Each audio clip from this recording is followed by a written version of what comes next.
semuanya, selamat datang di podcast Bandung dan Sampah, dari masalah ke solusi. Bersama saya Rahagi Pretilia sebagai teknik lingkungan. Dan saya Raisa Inul Muhammad Nasir sebagai mahasiswa teknik lingkungan. Dan saya Dias Tansa yang juga sebagai mahasiswa teknik lingkungan. Oke, dari topik kali ini kita akan membahas isu persampahan yang ada di Kota Bandung dari sisi teknik lingkungan, plus fakta menarik dan data terbaru. Langsung saja kita mulai.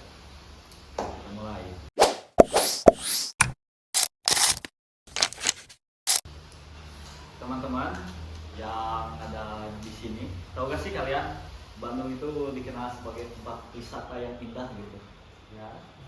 Apalagi semenjak film-film keluar, Bandung itu semakin ramai bagi wisatawan ya. Romantis ya. Romantis. Bahkan ada yang bilang Bandung itu kota romantis, tempat jatuh cinta gitu. Waduh. Tapi Bandung diciptakan ketika Tuhan sedang tersenyum. Itu kata orang-orang mah ya. Tapi di balik itu ada masalah yang dihadapi oleh Kota Bandung. Wah, apa tuh? Masalahnya tuh sebenarnya sangat umum gitu di Indonesia, tapi khusus di Kota Bandung itu menurut saya itu bukan datang dari warganya saja sih, termasuk juga dari wisatawan gitu. Masalah apa tuh? Yang tidak lain dan tidak bukan itu pastinya masalah sampah. Wah, sampah lagi ya. Sampah lagi. Emang lagi. Indonesia ini masih kurang dalam mengelola sampahnya. Oke. Data yang aku lihat terakhir nih, sampah di Bandung itu mencapai 1.496 ton per harinya. Wah, itu per hari. Gila. Bukan per hari, bukan udah per ton bulan, ya. Udah ton. 1.000 ton ya. Iya. Gila. Itu gede banget sih Gila. kata gua. Wah, itu jumlah yang sangat besar ya. 1.496 ton. Gila. Gila sekali. Dan itu ternyata ya 60%-nya tuh berasal dari rumah tangga dan 13,3%-nya itu dari fasilitas publik. 10%-nya itu dari pasar, teman-teman. Kemudian sisanya itu dari kantor, kawasan dan lainnya. Dari sampah itu sekitar 799,68 ton per hari berhasil diangkut ke TPA. Sementara sekitar 364,95 ton per hari masih belum terkelola dengan optimal.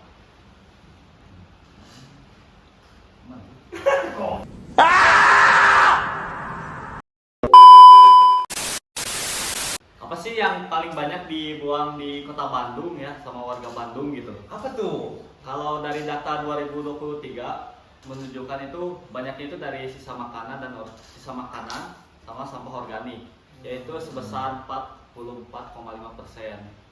Sisanya itu ada plastik yang sebanyak 16,7%. Selanjutnya itu kertas sebesar 13,98%. Itu berarti hampir setengah sampah kita adalah organik lah, biodegradable yang bisa diproses jadi kompos. Karena kan Bandung itu terkenal sama kulinernya gitu. Betul. Wajar gitu.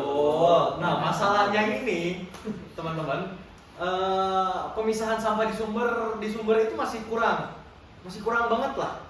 Hanya sebagian kecil rumah tangga yang bisa memilah organik dan non organik. Oke. Kalau sampah organik tidak diproses dengan benar, itu bisa menyebabkan emisi gas rumah kaca dan pencemaran air tanah karena lindi yang merembes ke dalam taman. Gitu ya. Iya, itu dalam konteks General Teknik Lingkungan berarti ya? Iya, betul. Iya. Oke. Terus juga mayoritas sampah di Bandung itu dibuang ke TPA Sari Mukti.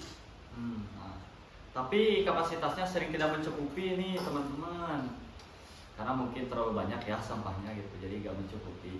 Bahkan dalam beberapa periode terakhir hanya diterima jumlah terbatas buat sampah itu, membuat penumpukan sampah di kota jadi masalah serius. Bahkan sekarang di Bandung yang di tengah banjir kan. Iya, dan juga bahkan di beberapa wilayah tuh sampah menumpuk di sungai gitu dan di area pemukiman. Miris banget ya rasa-rasanya.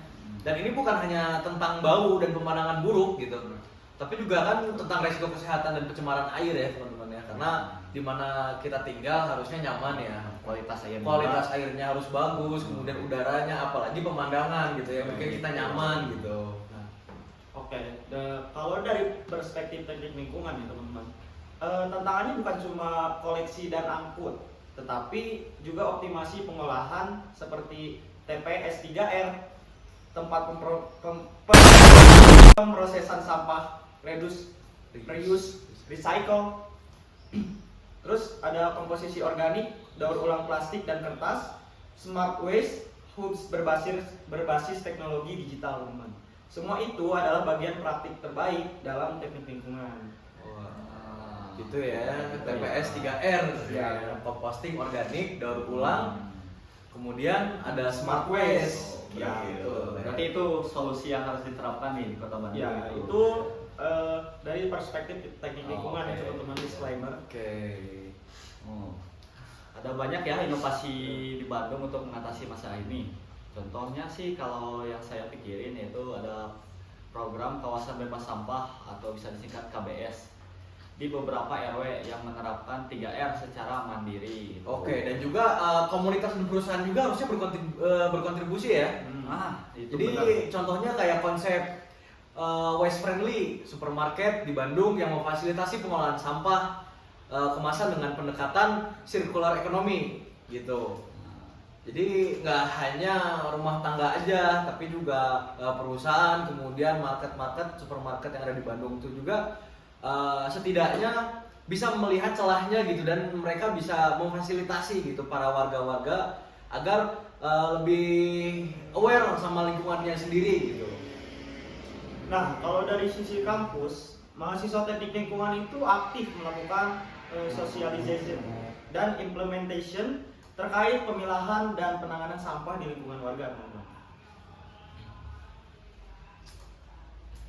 Jadi teman-teman semua, persoalan sampah di Bandung itu benar-benar nyata ya, bukan sekedar bercanda atau cuma menakut-nakuti gitu. Kan kita juga harus menjaga lingkungan kita gitu, jangan sampai kota yang kita tempati ini yang katanya dibilang kota romantis nih, Waduh, jadi kota sampah kan. Waduh. Jadi nggak lucu kan gitu. kan jangan sampai Tuhan menciptakan Bumi Pasudan ketika tersenyum, nanti jangan sampai ngelihat Bumi Pasudan sekarang menangis gitu ya. Nangis gitu. Itu.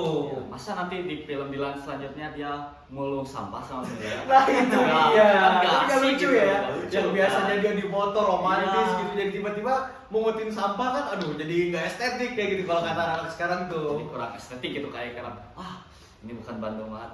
Iya, jadi ya gitu ya teman-teman. Ingat perubahan itu dimulai dari hal-hal kecil, kebiasaan kecil, habit kecil kita seperti memilah sampah. Dan sebetulnya mendukung praktek 3R ini, reuse, reduce, recycle. Nah itu dia tadi. Nah, oke, setelah pembahasan yang tadi, ini menimbulkan beberapa pertanyaan, teman-teman, sebenarnya. Kita tuh sekarang mempertanyakan gimana sih cara terbaik untuk mengatasi sampah yang ada di Kota Bandung. Oke, kali ini kalau kalian penasaran, saya akan menanya satu persatu dari masing-masing orang ini. Oke. Gimana sih Boleh. cara terbaik untuk mengatasi sampah di Kota Bandung saat ini? Oke. Silakan dari Rais dulu. Kalau menurut saya sih ya, yang tadi kita bacain itu kayak 3R. Itu tuh bukan hanya harus diterapkan oleh perusahaan-perusahaan besar gitu. Kita juga sebagai warga nih, sebagai diri sendiri, kita juga harus menerapkan hal tersebut gitu. Jangan kayak kita tiap ke supermarket selalu beli tote bag. Kan tote bag itu pertama dibuat tujuannya buat mengurangi sampah plastik kan. Nah, tapi sekarang malah bukan jadi solusi, tapi menambah masalah sih menurut saya. Karena warga berpikir lebih baik beli aja di situ. Harganya juga masih murah kan gitu, tote bag. Itu sih menurut saya harus dari diri kita sendiri menerapkannya. Ada lagi? Cukup? Mungkin sekarang masih itu sih. Dari Dias Tansa? Ya jadi kalau menurut saya tuh sebetulnya ya, hal yang paling efektif itu adalah balik lagi mulai dari hal kecil. Percuma kalau seandainya pemerintah sudah menekankan peraturan atau ya peraturan lah kayak gitu, tapi kitanya nggak aware sama lingkungan kita sendiri. Itu dia. dimana tempat kita tinggal dia nggak aware gitu, dia nggak sayang lah sebetulnya. Jadi kalau seandainya pengen dibikin model, sebetulnya yang menurut saya hal yang paling efektif itu yang bisa kita lakukan adalah bikin PLTS. PLTSA, sorry. Menarik nih. PLTSA. LPSA. Jadi sampah-sampah yang yang masuk dalam kriteria untuk bisa dikonversikan menjadi energi listrik. Nah, itu sebetulnya menurut saya itu yang paling efektif, soalnya karena banyaknya sampah tadi yang kayak 1000 sekian ton per hari. Wah, itu kan bisa dimanfaatkan untuk menjadi sumber energi listrik baru gitu ya. Jadi bisa bergeraknya lebih cepat, dan mungkin PLTSA pun dia tidak maksudnya dia membutuhkan muatan sampah yang banyak gitu, nggak sedikit ya. Mungkin cocok lah untuk yang di Bandung ini yang sampahnya per hari itu 1000 sekian ton tadi gitu. Kalau menurut saya sih kayak gitu. Kalau menurut Terhadi sendiri gimana nih? Menurut yang nanya sendiri nih gimana nih masalah Gimana nih? sampah di Bandung nih? Kalau menurut saya tuh kurangnya kepekaan warga sekitar terhadap sampah sih kalau menurut saya. Menurut saya sih harus dari hal kecil dulu sih. Tapi susah sih. Susah ya. Susah. Coba kalau dari Giastanza. Nah itu tadi yang sudah kita bahas tadi, yang program kawasan bebas sampah itu, yang mungkin diterapkan dulu di beberapa RT atau RW untuk sebagai percobaan gitu. Ketika itu misalkan berhasil, kita lakukan doktrin yang sama terhadap warga-warga di Kota Bandung ini gitu. Kalau seandainya berhasil, ini kan lumayan gitu ya, kita bisa menerapkan 3R secara mandiri yang emang benar-benar saklek gitu ya, yang itu bukan hanya untuk disuruh, bukan lagi disuruh-suruh gitu, tapi juga berdasarkan keinginan kita sendiri gitu, berdasarkan kesadaran kita sendiri, berdasarkan sayangnya kita terhadap lingkungan kita gitu. Karena lingkungan itu emang benar-benar harus dijaga teman-teman. Tidak menutup kemungkinan bahwa setiap harinya tuh sampah itu ternyata yang dikeluarkan oleh rumah tangga, perusahaan dan lain-lainnya itu lebih banyak, lebih bertambah setiap harinya gitu. Jadi emang sebenarnya ya, kalau seandainya kita ngomongin hal yang efektif atau paling efektif, paling itu adalah solusi yang solusi dari semua solusi. Sebenarnya susah teman-teman, karena balik lagi hal kecilnya itu emang benar-benar harus dikuatkan dulu, pondasi hal-hal kecilnya itu harus dikuatkan dulu gitu, supaya untuk kita membuat hal-hal yang besar jadi nggak goyang gitu, jadi ada rasa tidak malas gitu. Jadi kalau menurut saya sih kayak gitu sih, balik lagi ke hal kecilnya dulu, kemudian hal besar. Lakukanlah langkah-langkah yang objektif dan itu terukur gitu. Jangan sampai kita sudah melakukan, kita sudah merancang di tingkat kecamatan misalkan, tapi di tingkat RT-nya saja itu ternyata pondasinya belum kuat gitu. Jadi ya itu kan ada, ibaratnya ada cacat lah ya berarti ya. Kan kalau kata saya sih kayak gitu. Gimana lagi? Oke. Dalam podcast ini bertujuan untuk mengajak semua, khususnya warga kota Bandung, untuk terus berpartisipasi dalam mengatasi sampah yang ada di Kota Bandung. Tunggu dulu. Bukan hanya partisipasi, tapi juga partisipasi aktif. Nah, itu karena kalau pasif percuma teman-teman. Benar. Oke teman-teman, dari pembahasan kali ini mungkin dicukupkan sampai Ambil yang baik-baiknya, Oke. buang yang jelek-jeleknya. Nah, tuh. Semoga dengan kita Mengedukasi tentang sampah ini mendorong masyarakat dan warga sekitar untuk lebih peka terhadap sampah yang ada di sekitar, teman-teman. Oke, ada pesan-pesan terakhir?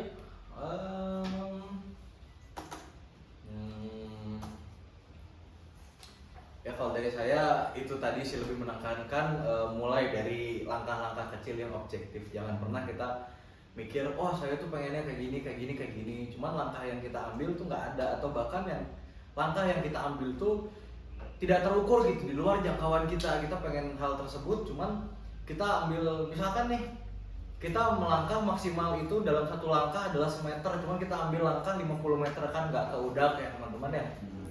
Makanya jadi dari langkah-langkah kecil kemudian menjadikan itu suatu yang besar gitu. Oke.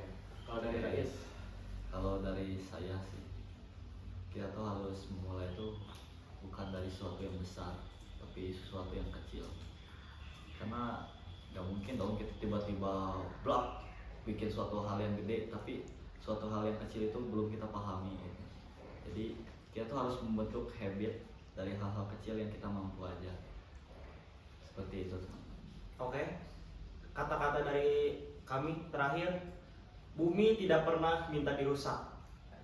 Kita yang sering lupa menjaganya. Terima kasih. Wassalamualaikum warahmatullahi wabarakatuh.